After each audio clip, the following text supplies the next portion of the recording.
It's December 15th, 1967. At 5:04 p.m., a bridge connecting West Virginia and Ohio collapses into the icy water of the Ohio River. 46 people die in less than a minute. Car headlights vanish beneath the current as steel groans like a wounded animal. Families watch helpless from the riverbank as the silver bridge folds in on itself, a machine failing in real time. In the days that follow, investigators will blame a fractured eyebar in the suspension chain, a tiny crack invisible to the naked eye. But for many in the small town of Point Pleasant, that explanation wasn't enough.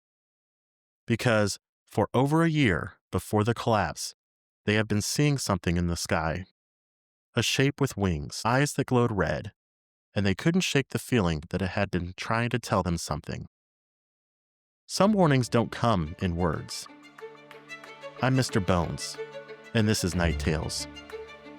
Tonight we go back to the 1960s in Appalachia, to a place where fact and fear blurred together, and a town's search for meaning turned a bridge collapse into one of America's most haunting legends. Point Pleasant, West Virginia sits where the river meets the Ohio. And in the mid-1960s, it was home to about 5,000 people, an industrial hub of freight yards, chemical plants, and modest storefronts lining Main Street. Families attended the same church for decades. The local paper ran wedding announcements besides school board notes. In life, it moved at a predictable pace. But the 1960s were not a predictable decade. America was grappling with Vietnam, civil rights marches, and the Cold War tension that was so thick that even rural towns felt it through TV screens and air raid drills. Atomic anxiety lived in the background hum of everyday life. West Virginia was still recovering from floods, economic decline, and a sense that the world was changing faster than it could keep up. Maybe that's why, when something unexplainable appeared, people were ready to believe that it meant something. The first documented incident came on November 12, 1966, 3 weeks before Thanksgiving. 5 men were digging a grave in a small cemetery near Clendenin, about 80 miles east of Point Pleasant. And they looked up and saw a massive figure gliding over the trees. It wasn't a plane or a bird. They described a brown human with wings. It moved silently, disappearing beyond the ridge. And when they told the story later, their voices shook. These were not superstitious men. They worked for a funeral home, accustomed to death and realism. But they knew that they had seen something wrong. Wrong in shape, wrong in motion, wrong in the world. So 3 days later, on November 15th, 2 young couples, Roger and Linda Scarberry and Steve and Mary Millette, they took a drive through the TNT area. Now, this is a wartime munitions plant that was left to rot outside of town. The land was pocketed with these concrete igloos that had stored ammunition during World War II, and now they were overgrown and filled with graffiti. They were out there that midnight when their headlights caught 2 red lights, about 6 feet apart, hovering by the old power plant. At first they thought it was a reflective sign, until the lights blinked. A large gray figure stepped into the light, about 10 feet tall, with wings folding at its back. Its eyes burned like taillights through the fog, so Roger hit the gas. The creature rose into the air and followed the car all the way to town, keeping pace at speeds over 100 miles an hour. Now that all they could hear was its wings brushing the roof. And when they had reached Point Pleasant, it was gone. Now, they did what terrified people rarely do in monster stories. They went straight to the police. Deputy Millard Halstead knew them all personally and later said that they were genuinely shaken. And by morning, the local paper, the Point Pleasant Register, ran the headline, "Couple see man-sized bird. A creature. Something?" Now, within hours, the story spread across radio and newspapers in 3 different states. Point Pleasant had become a magnet for fear. And once fear has a name, it travels fast. So over the next 12 months, more than 100 sightings would be logged. Some described a bird-like figure with a 10-foot wingspan. Others said it had human arms and legs, its eyes always red, its presence always silent. It was seen on rooftops, in fields, even on the bridge itself. A volunteer firefighter said it was definitely not a bird. So, contractor Newell Patridge claimed his television erupted into static moments before his dog Bull went missing. Now, this dog was last seen chasing two red lights into the woods, and they never found the dog. Telephones would ring with no one on the line, just a high-pitched whine. Car headlights would flicker, and people spoke of feeling followed. It was as if the town had slipped out of phase with the rest of the world, living in a low-grade nightmare that no one could explain. So enter John Keel. John Keel's a New York journalist and a UFO researcher. Keel arrived in Point Pleasant in 1966 to investigate the wave of sightings. He had made a career chasing strange stories, mystery lights over Long Island, so-called ultra-terrestrials, anything that hinted at other realities, brushing against our own. And in Point Pleasant, he found more than he expected. Keel spoke with witnesses, collected reports, and became close friends with local reporter Mary Hyre, the Athens Messenger's correspondent in town. Now, Hyre's office became a hub for Mothman stories and something stranger. She started to receive anonymous phone calls filled with mechanical beeping and silence. Strangers in black suits visited her office, asking odd questions about lights in the sky and witnesses who should keep quiet. Now, they spoke formally, moved awkwardly, and seemed off, as if they were mimicking human behavior. Now, the locals started to call them the Men in Black. Keel would later write that the whole region was saturated with phenomenon.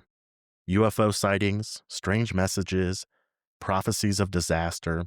He filled his notebooks with names and dates and crossed wires between the paranormal and the mundane. And in his 1975 book, The Mothman Prophecies, he argued that whatever haunted Point Pleasant was part of a larger pattern, an intelligence beyond our understanding, appearing before catastrophe as a warning or a test.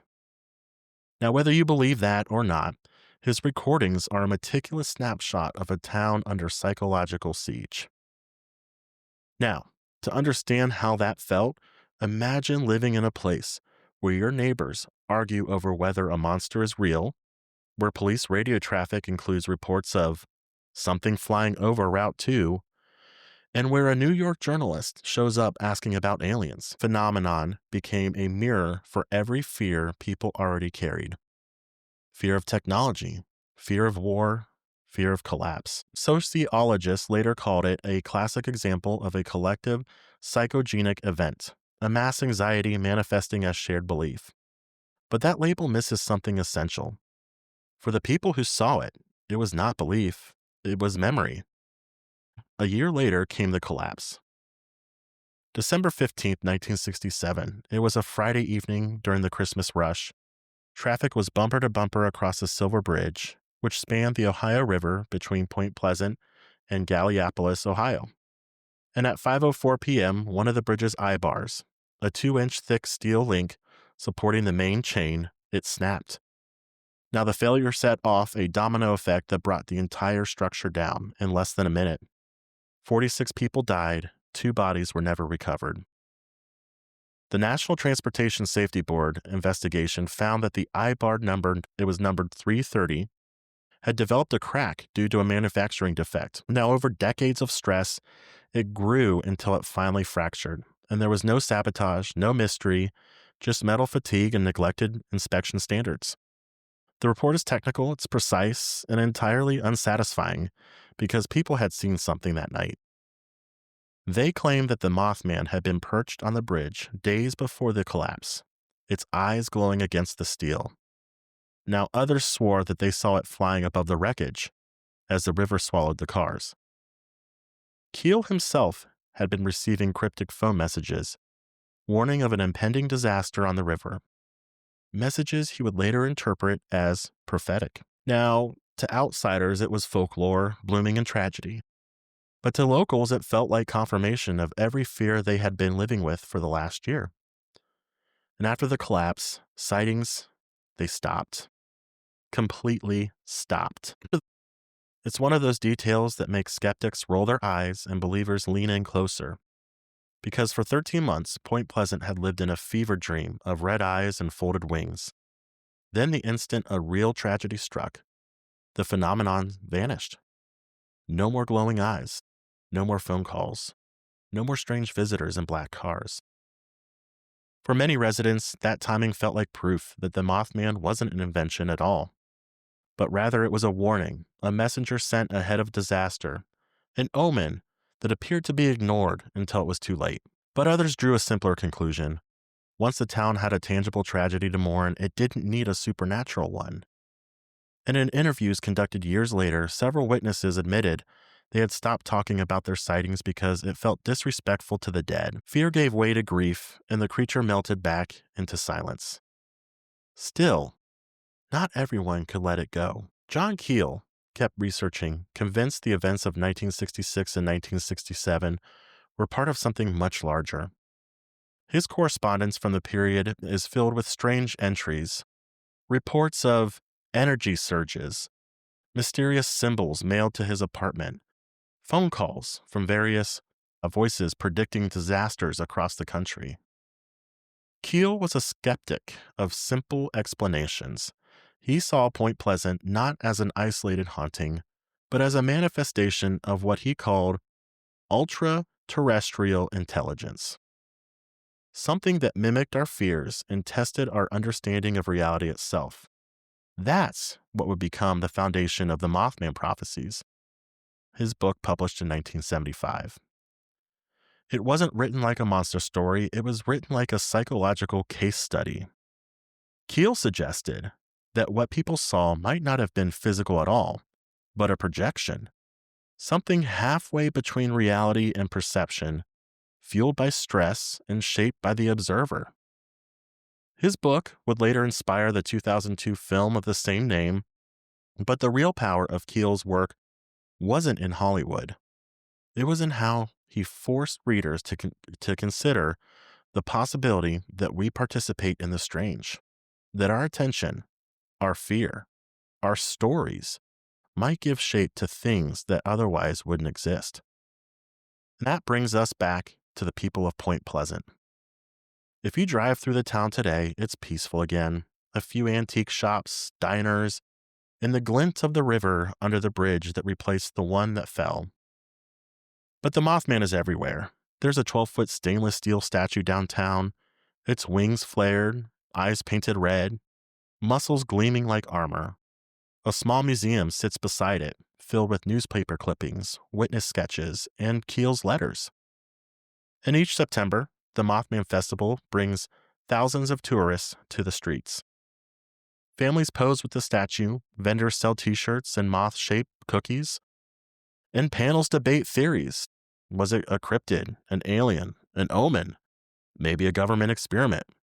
It's a celebration now, a kind of reclamation of fear. But behind the smiles and souvenirs, the original story still hums like a low-frequency note. And when you talk to older residents, the ones who were children during the sightings, they will tell you it wasn't about a monster. It was about what people were feeling. West Virginia was struggling with layoffs, mines closing, a river polluted by an industry. The Cold War was heating up, and for a generation that had lived through air raid drills, the idea that something enormous could appear out of the sky wasn't so hard to believe. Now, psychologists would later describe this as collective anxiety crystallized into a narrative. The Mothman became the face of all the things people couldn't name, the stress of modernization, the dread of failure, the guilt of prosperity, and the fear of collapse. The legend was both a reflection and a release valve. But legends evolve, and in the 1980s, stories of Mothman-like figures began surfacing elsewhere. In 1986, before the Chernobyl nuclear disaster, some Ukrainian workers claimed to have seen a large dark figure with glowing red eyes flying over the plant. And when the reactor number 4 exploded, witnesses said they saw the creature again in the smoke. In Mexico, during the early 2000s, similar stories circulated before the 2009 swine flu outbreak. And in Chicago, reports of a winged humanoid surged between 2011 and 2018. dozens of accounts describing something gliding over Lake Michigan or the city's skyline. Now, none of these cases have verifiable evidence, but they share the same pattern: a sighting, anxiety, and catastrophe. The Mothman had become an international archetype, a warning before the fall. The skeptical explanation is that each new generation revives the story as a cultural folklore, a way to dramatize fear. The world has always produced disasters, and the human mind has always tried to make sense of them by finding a messenger, a pattern, and a face. But for those who believe, it's something far stranger: an intelligence that manifests when catastrophe is near, like a barometer of human suffering. To understand how the original legend became so sticky, you have to look at what came after the Silver Bridge disaster. The 1967 collapse was prompted as one of the most important overhauls of infrastructure inspection in the United States, and the Federal Highway Administration created a national bridge inventory. It required regular inspections and reporting. So, in that sense, the tragedy led to reforms that have since saved countless lives. But that's the official story. The one about regulations in metallurgy never traveled as far or lasted as long as the myth beside it. The technical explanation that fades from memory, the Mothman, endures. And in a way, that tells you everything about how humans process fear. The brain is not wired for abstract mechanical failure. It's wired for stories. A cracked eyebar is random, but a winged figure trying to warn us? Now that feels like meaning. Even John Keel, for all of his cynicism, admitted later in life that he didn't know what the Mothman was. He suspected it was something that wore masks, not a monster, but a phenomenon that used our symbols against us. It's all the same thing, he wrote. Whatever name we give it, angel, devil, monsters, they all come from the same source, and that source is us. For Mary Hyre, the story ended quietly. She continued reporting until 1970, when she died suddenly of a short illness. Friends said she had grown anxious in her last years, convinced she was still being watched. And her obituary ran in the same paper that once had printed the headline, "Couple Sees Man-Sized Bird." Her office typewriter is now displayed in the Mothman Museum.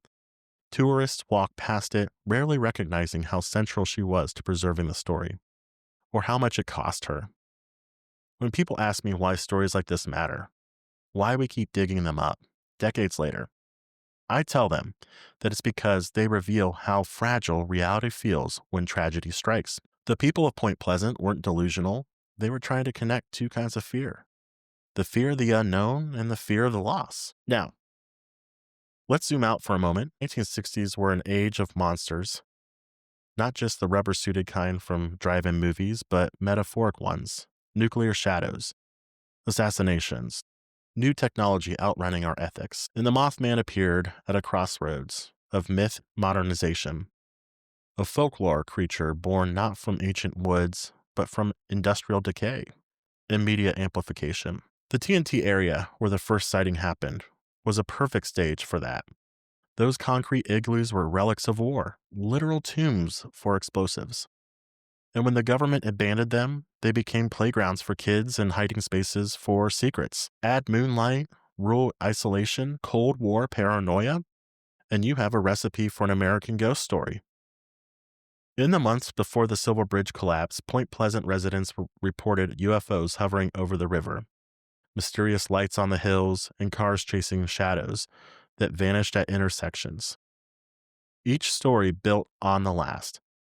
And once the collapse happened, that legend solidified like wet cement. You can't separate the Mothman from that bridge or from that decade. The story is part of our collective archive now, a blend of accident reports and folklore that still unsettles because it doesn't resolve neatly. Now, what fascinates me most is how the Mothman has aged better than any other American cryptid. Bigfoot has footprints, the Jersey Devil has blurry photos.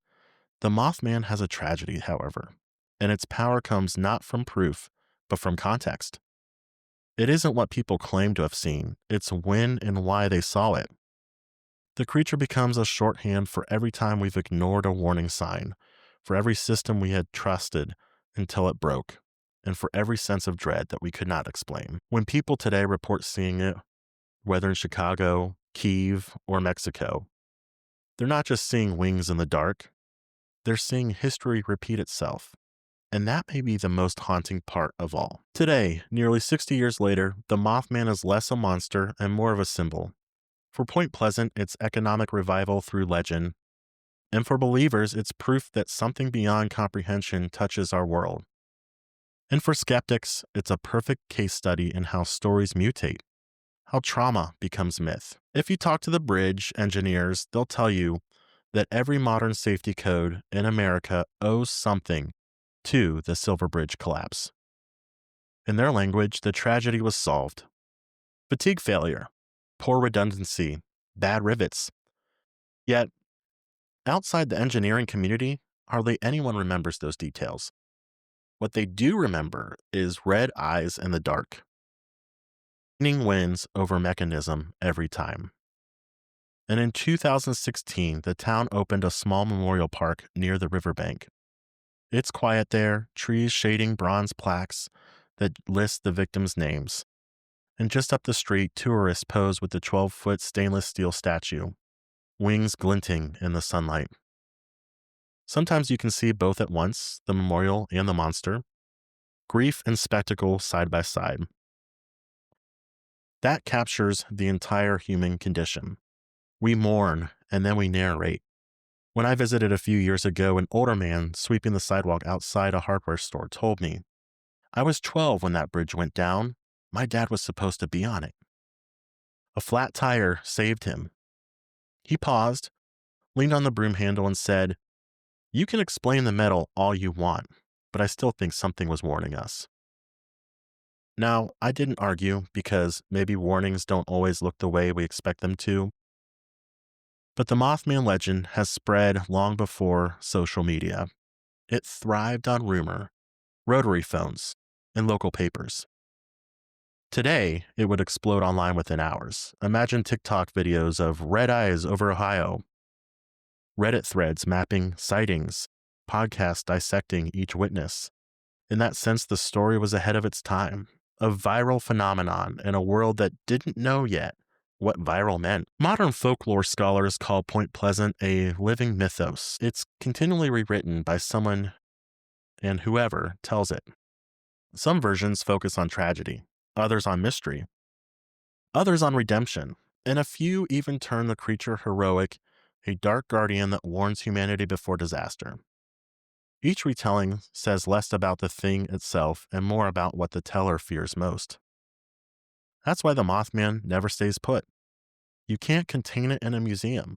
It migrates through conversation, through anxiety, through every headline about something breaking that shouldn't.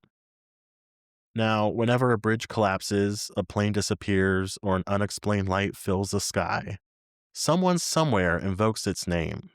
Did anyone see the Mothman? It's half joke, half confession that we still crave pattern amid chaos. But there's also a scientific lesson that's hidden here. After the Silver Bridge collapse, engineers discovered that the structure had no redundancy. One component failed, and everything followed. The fix was to design systems with backups, so that a single crack can't end everything. And on an emotional level, that's what folklore does for us as well. It's redundancy for grief. When reality fails to give meaning, story steps in as the backup system. It keeps the structure from falling apart completely. John Keel understood that, even if he never said it outright. And in his later years, he grew quieter, more reflective. He told interviewers he wasn't sure what he had witnessed in Point Pleasant. Maybe energy, maybe a mass hysteria event, maybe something else entirely. But he insisted the witnesses weren't liars. They saw what they saw, he said. And that deserves respect. Now, Keel died in 2009, surrounded by filing cabinets full of letters and sketches and clippings that historians still sift through today. Those papers reveal a man caught between skepticism and belief, a reporter who wanted facts but kept finding symbols. And maybe that's why the Mothman story endures. It sits exactly in that tension where evidence meets emotion. So, what are we left with? A town forever changed? A bridge rebuilt? A myth that refuses to die? And if you stand on the modern Silver Memorial Bridge at dusk, the river looks peaceful. Barges drift below it, trees shimmer on the water's surface, and you could almost believe that none of it happened. But the locals know better, and they still tell newcomers to drive carefully over that span. Some roll their eyes, others glance at the sky. And every year at the festival, I meet someone new who swears they saw something, usually at night, and it's usually quick. A flash of gray above the tree line, a shape diving into the river fog. They describe it the same way witnesses did in 1966, a tall, silent, red-eyed monster. And when I ask what they think it means, most shrug and smile nervously. Maybe nothing, they say. Maybe everything. The Mothman isn't proof of the supernatural, it's proof of how deeply we need the supernatural when the natural world betrays us. Now, there's an old Appalachian saying, some things are only real if you believe in them first. That could be carved on the town sign, because belief is a kind of sight. Once you believe something is out there, whether it be danger, destiny, or a winged warning, you start to notice the patterns that confirm it. Skeptics call that bias. I call it survival. The instinct that makes you look up when the night suddenly feels too still. Maybe that's what the grave diggers felt in 1966 when they looked up from their shovels and saw a figure gliding above the trees. Maybe they caught a glimpse, not of a creature, but of a moment. The instant before a small town's ordinary world cracked wide open. So what does the Mothman mean now, 6 decades later, in a century filled with new fears? Pandemics, climate disasters, technological collapse? Maybe it's a reminder that we're still wired the same way our grandparents were back in 1967. When uncertainty grows too heavy, we give it wings and eyes so that we can face it. We invent an observer to watch the horizon for us. We name it. We tell stories about it. And in doing so, we feel less alone. That's the paradox of horror. It comforts us because if something warns us before disaster, then disaster isn't random. It's fated. And fate, even dark fate, is easier to live with than the chaos. So in that sense, the Mothman did save lives, not through prophecy, but through attention. The legend forced people to look closer at their surroundings, to question structures they took for granted. Maybe the next cracked eyebar somewhere gets fixed because someone remembered the story and decided to inspect it twice. Myth as a maintenance plan. Now there's one more thread that rarely gets mentioned. After the Silver Bridge collapse, a few survivors reported dreams in the months leading up to it. Dreams of falling metal, rushing water, and headlights sinking. Psychologists later said it was coincidence, but the subconscious processing stress. Now, those dreams have become part of the folklore too, folded into the idea that warnings sometimes arrive through intuition. The Mothman in that reading isn't a separate being, it's the collective subconsciousness of a community sensing something wrong before the conscious mind catches up. A shadow with feathers. Now, if that's true, then the creature was never in the sky. It was in us all along. But what keeps me coming back to this story isn't the wings or the red eyes, it's the people. The way they kept searching for sense in the ruins. The way they turned grief into narrative. That's what human beings do best. We turn pain into myth so that we can hold it without burning our hands. And maybe that's what I admire most about Point Pleasant. They didn't bury their tragedy under silence. They built a festival, a statue, and a museum. They looked at the darkness and said, if this is ours, we might as well give it form. And it's what storytellers have done since the first campfire, turning fear into folklore so it can't sneak up on us again. So if you ever find yourself driving through West Virginia at night, fog on the river, road cutting through forest, take a moment before you cross that bridge. Look at the water. Listen to the wind moving through the steel. You won't see glowing red eyes or giant wings, not literally, but what you will see is the reflection of headlights on dark current, the memory of lives lost, and the resilience of a town that refused to forget. And if just for an instant You feel the prickle at the back of your neck, that sense that something is watching. Don't be afraid. Maybe it's only history. Keeping an eye on us, making sure we remember what happens when we stop paying attention. I'm Mr. Bones, and this has been Night Tales. The story of the Mothman isn't really about a monster. It's about how we face the unexplainable, how we grieve, and how we keep warning ourselves in the only language that we truly understand. Story. Until next time, keep your lights low, your questions open, and your eyes on the dark, because sometimes the dark is looking back at you.